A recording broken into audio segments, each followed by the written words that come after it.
Hai, hello teman-teman, kembali lagi bareng aku di Tutor Edukasi yang kali ini akan membahas mengenai sekolah rakyat. Jadi kan akhir-akhir ini pemerintah sedang menggembang-gembangkan nih mengenai sekolah rakyat. Sebenarnya apa sih sekolah rakyat itu? Kita bahas bareng-bareng ya teman-teman.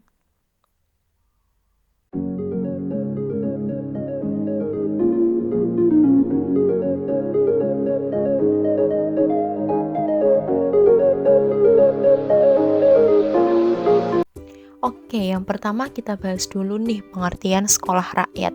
Jadi, sekolah rakyat itu sendiri adalah program pendidikan gratis bagi anak-anak dari keluarga miskin dan miskin ekstrim yang dikelola oleh pemerintah Indonesia melalui Kementerian Sosial. Jadi, teman-teman, kalau beberapa sekolah itu kan di bawah naungan Kemendikbud ya teman-teman. Sedangkan kalau sekolah rakyat ini berada di bawah naungan Kementerian Sosial.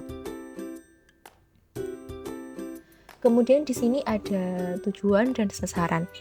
Tujuan dibukanya sekolah rakyat adalah untuk menyediakan pendidikan gratis dan berkualitas bagi anak-anak kurang mampu, termasuk seragam, makan, asrama, dan peralatan sekolah. Kemudian sasarannya, teman-teman.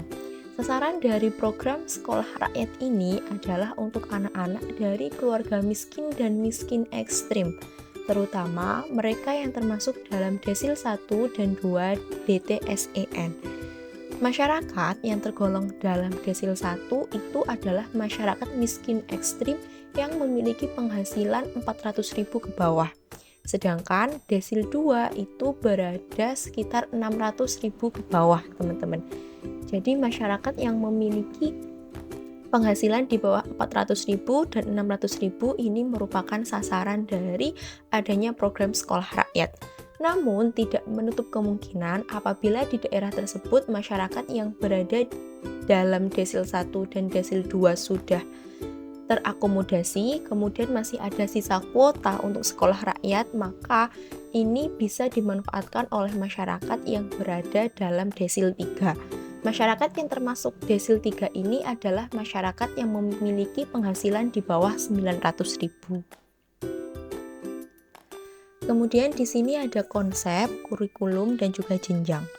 Konsep sekolah rakyat ini sendiri adalah sekolah berasrama, teman-teman, atau boarding school yang menyediakan kebutuhan dasar siswa untuk bersekolah. Kemudian kurikulum yang digunakan adalah mengacu pada standar pendidikan nasional dengan adanya beberapa tambahan materi, penguatan karakter, kepemimpinan, nasionalisme, dan keterampilan sesuai kebutuhan siswa. Sedangkan jenjangnya sendiri ini ada 3, teman-teman, yakni jenjang sekolah dasar, sekolah menengah pertama, dan sekolah menengah atas. Kemudian mengapa sih sebenarnya sekolah rakyat itu menerapkan sistem asrama atau boarding school? Karena hal ini ditujukan untuk memastikan setiap siswa mendapatkan lingkungan belajar yang kondusif, gizi seimbang, serta pembinaan karakter secara intensif. Dengan begitu, diharapkan sekolah rakyat ini bisa menumbuhkan anak-anak yang cerdas dan berkualitas sehingga dapat membantu untuk memperbaiki perekonomian keluarga di masa yang akan datang. Kemudian, apa saja sih tahapan pendaftaran siswa sekolah rakyat tahun 2025? Jadi di sini ada 4 tahapan, teman-teman, yang bisa peserta didik lakukan agar dapat daftar sekolah rakyat. Yang pertama yakni verifikasi ekonomi, yang kedua tes akademik, yang ketiga seleksi tambahan, dan yang keempat yakni pengukuran IQ dan kompetensi. Oke, sekarang kita bahas satu-satu dari verifikasi ekonomi, teman-teman. Di mana tahap awal seleksi adalah pemeriksaan latar belakang ekonomi calon siswa sesuai dengan sasaran yang sudah saya jelaskan sebelumnya, bahwa sekolah rakyat ini diperuntukkan untuk masyarakat yang memiliki ekonomi dalam desil 1 dan desil 2.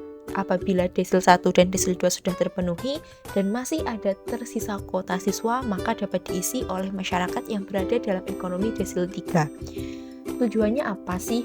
Tujuannya hal ini itu untuk memastikan bahwa calon berasal dari keluarga miskin sesuai kriteria yang telah ditetapkan.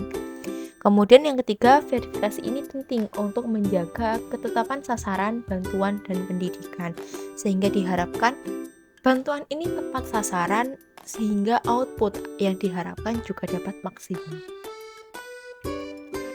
Kemudian tahapan yang kedua yakni tes akademik. Setelah lolos verifikasi ekonomi, calon siswa akan mengikuti tes akademik. Tujuan tes ini adalah untuk mengukur kemampuan belajar dan kesiapan akademis peserta didik.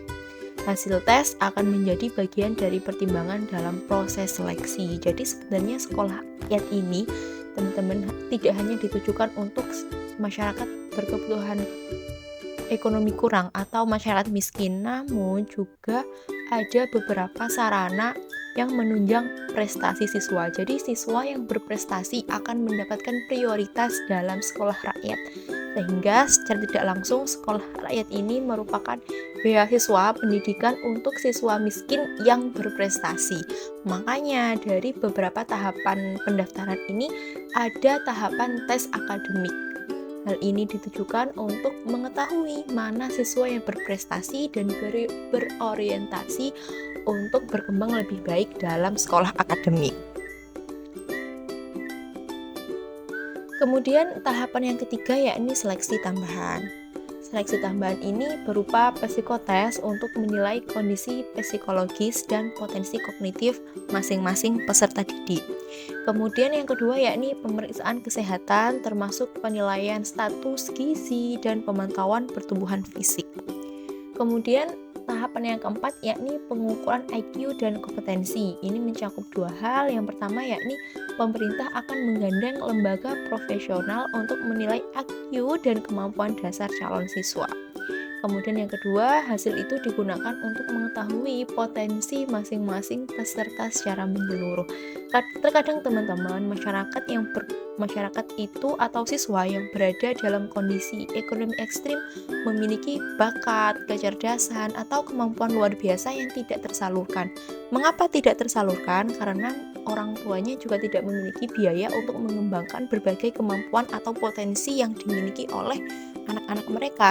Sehingga di sini pentingnya pengukuran IQ dan kompetensi ini digunakan agar sekolah tuh tahu, oh ternyata si anak A ini memiliki kemampuan loh dalam badminton, atau mungkin ada kemampuan dalam matematika namun kurang dikembangkan, dan inilah celah atau suatu hal yang dapat dimanfaatkan oleh sekolah untuk mengetahui kemampuan mereka. Dengan begitu diharapkan ketika nanti di sekolah anak-anak dapat mengembangkan kemampuannya secara maksimal, sehingga potensi yang ada pada dirinya dapat bermanfaat bagi dirinya kelak.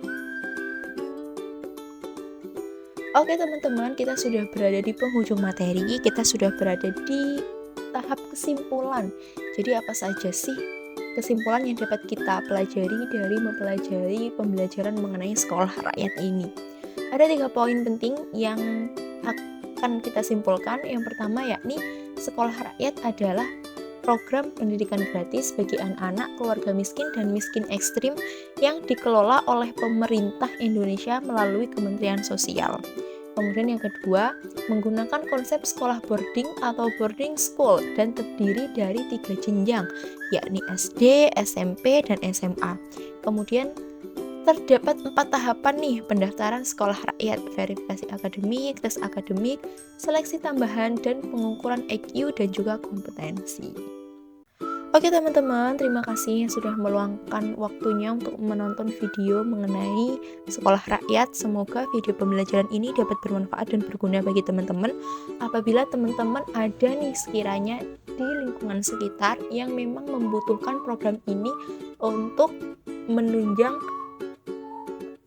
potensi akademik atau menunjang pembelajaran akademik saudara-saudara teman-teman atau tetangga-tetangga teman-teman bisa membantunya untuk mendaftar di sekolah rakyat. Karena apa? Sekolah rakyat ini ditujukan untuk mereka yang membutuhkan sehingga sama sekali tidak akan dituntut biaya baik pendaftaran, makan, sekolah, buku dan lain sebagainya. Sehingga ini memang worth it sekali untuk orang-orang yang memang membutuhkan dan memang berada pada desil 1, desil 2 maupun desil 3 sesuai dengan persyaratan yang disyaratkan oleh tim rekrutmen. Oke teman-teman, sekali lagi terima kasih sudah menonton video pembelajaran kali ini. Semoga video pembelajaran ini bermanfaat. And see you in the next video teman-teman. Bye-bye.